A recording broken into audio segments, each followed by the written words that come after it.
Assalamualaikum warahmatullahi wabarakatuh. Perkenalkan nama saya Dini Andriansa dengan NIM 0730203107. Saya di sini akan mempresentasikan soal UTS lini tambang. Yang pertama, pengantar kebijakan lingkungan tambang. Kebijakan lingkungan dalam industri pertambangan sangat penting untuk memastikan bahwa aktivitas eksploitasi sumber daya alam dapat dilakukan dengan cara yang berkelanjutan dan tidak merusak ekosistem. Industri pertambangan sering kali berhubungan dengan dampak lingkungan yang signifikan seperti deforestasi, pencemaran air dan udara, serta kerusakan habitat satwa liar. Peraturan lingkungan yang berlaku saat ini yaitu Undang-Undang Nomor 4 Tahun 2009 tentang Pertambangan Mineral dan Batu Bara, Undang-Undang Nomor 32 Tahun 2009 tentang Perlindungan dan Pengelolaan Lingkungan Hidup. Lalu studi kasusnya, penambangan emas seringkali menimbulkan masalah lingkungan yang signifikan, seperti pencemaran air dan kerusakan habitat. Sebagai contoh, studi kasus dari tambang emas di Papua menunjukkan bagaimana perusahaan dapat mengurangi dampak lingkungan melalui teknologi pembersihan limbah yang inovatif dan praktek pertambangan yang lebih bertanggung jawab. Komunikasi lokal memainkan peran penting dalam implementasi kebijakan lingkungan. Artikel ini mengeksplorasi bagaimana kelibatan komunitas dapat meningkatkan keberhasilan kebijakan lingkungan melalui kolaborasi dan komunikasi yang efektif. Dari kasus dari tambang nikel di Sulawesi menunjukkan bagaimana partisipasi komunitas dapat membantu mengidentifikasi dan mengatasi masalah lingkungan secara lebih cepat dan efektif.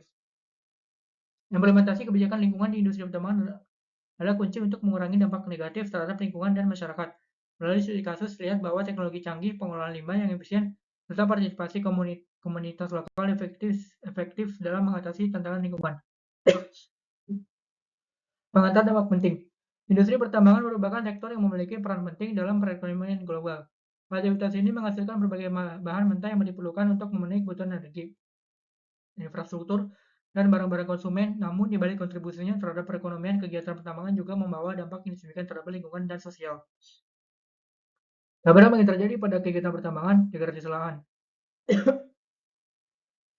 Kegiatan pertambangan, terutama tambang terbuka, dapat merusak struktur tanah dan menyebabkan hilang kesuburan tanah. Area yang digunakan untuk tambang sering kali harus dibuka dari vegetasi, yang mengakibatkan kerusakan pada ekosistem dan degradasi tanah yang dapat menyebabkan erosi. Limbah dari kegiatan pertambangan, terutama limbah bahan berbahaya seperti merkuri, sianida, atau logam berat, dapat mencemari sungai dan sumber air tanah. Pencemaran ini dapat merusak kualitas air yang mengancam kehidupan akuatik dan membuat air menjadi tidak layak konsumsi oleh manusia maupun hewan. Dari kasusnya, didasarkan pada logika yang dapat memaksimalkan kekuatan strength dan peluang opportunity, namun secara sama dapat menimbulkan kelemahan, weakness, dan ancaman street. Kegiatan pertambangan batu pasir di Desa Kedungguran, Kecamatan Gumelar memerlukan izin usaha pertambangan.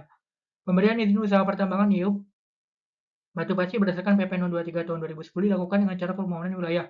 Tiap pihak badan usaha, koperasi, atau perseroan dapat memiliki IUP dengan cara mengajukan permohonan kepada Menteri, Gubernur, atau Bupati, Wali Kota sesuai kewenangannya.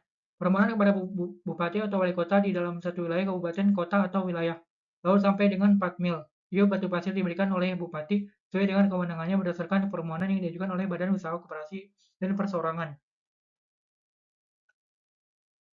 Teori erosi. Erosi adalah proses alami yang melibatkan pergerakan atau pengikisan material tanah, batuan, dan unsur lainnya oleh agen alam seperti air, angin, es, atau bahkan aktivitas manusia. Dalam ilmu geografi dan ilmu tanah, ada beberapa teori yang menjelaskan proses erosi serta faktor-faktor yang mempengaruhi laju dan bentuk erosi itu sendiri. Teori-teori ini berperan dalam memahami dinamika erosi dan bagaimana cara mengendalikan dampaknya. Dari kasus, sesuai Peraturan Menteri Energi dan Sumber Daya Mineral Nomor 7 Tahun 2015 tentang melaksanakan reklamasi dan naskah tambang pada kegiatan usaha pertambangan mineral dan batu bara dari Kementerian Energi dan Sumber Daya Mineral yang mengharuskan memiliki plot pemantauan erosi, maka dibuat plot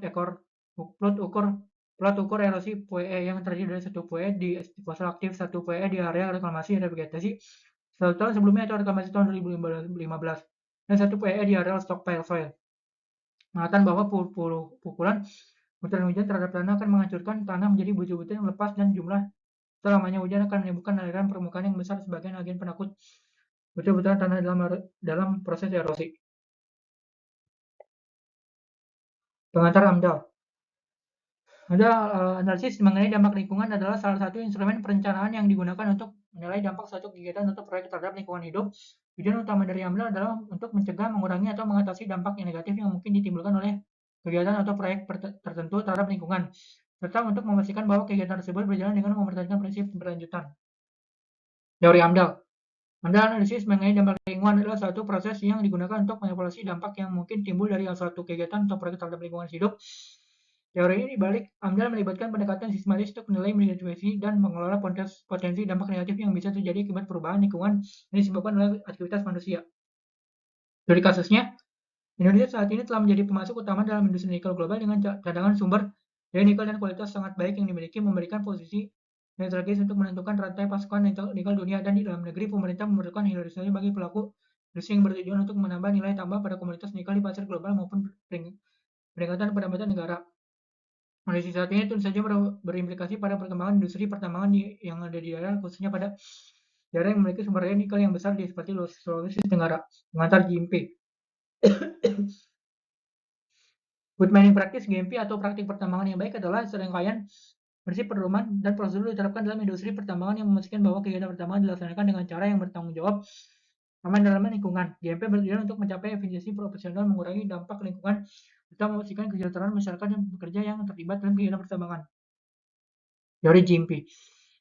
Good mining practice (GMP) atau praktik pertambangan yang baik merupakan sebuah konsep yang mengacu pada prinsip-prinsip pedoman dan prosedur yang diterapkan dalam industri pertambangan untuk memastikan bahwa kegiatan pertambangan dilakukan secara bertanggung jawab, aman, dan berkelanjutan.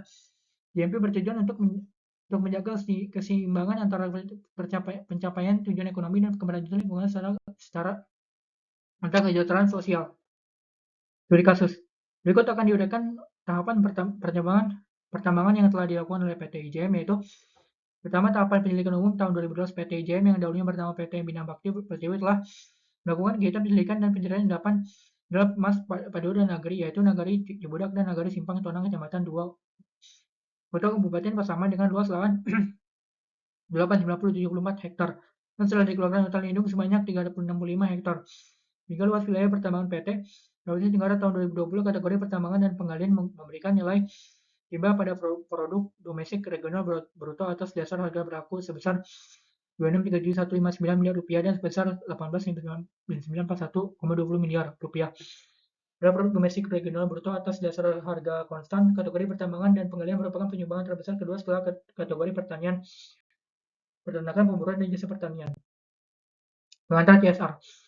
Corporate Social Responsibility. CSR atau tanggung jawab sosial perusahaan adalah sebuah konsep yang merujuk pada kewajiban perusahaan untuk berkontribusi pada kesejahteraan masyarakat dan lingkungan, serta bertindak secara etis transparan dalam setiap kegiatan operasionalnya. CSR mencakup segala kegiatan yang dilakukan perusahaan untuk memberikan dampak positif pada lingkungan, masyarakat, dan pemangku kepentingan lainnya, baik secara langsung maupun tidak langsung. Teori CSR. Corporate Social Responsibility. CSR atau tanggung jawab sosial perusahaan merujuk pada kewajiban perusahaan untuk bertindak dengan cara yang menguntungkan bagi masyarakat dan lingkungan. Kita memperhatikan kepentingan para pemangku kepentingan selain hanya mengejar keuntungan ekonomi.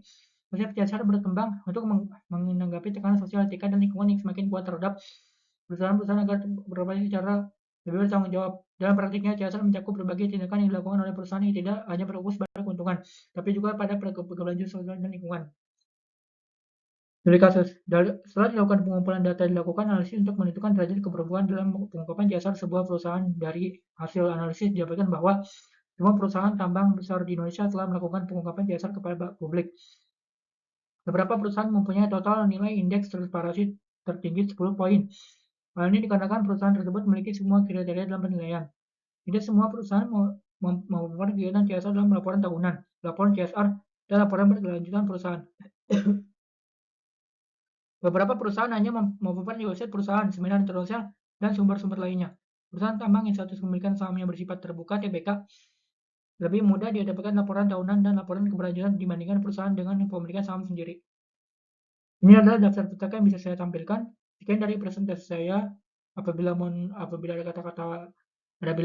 kesalahan maupun apabila ada kesalahan dari segi perbuatan maupun kata-kata, mohon dimaafkan. Assalamualaikum warahmatullahi wabarakatuh.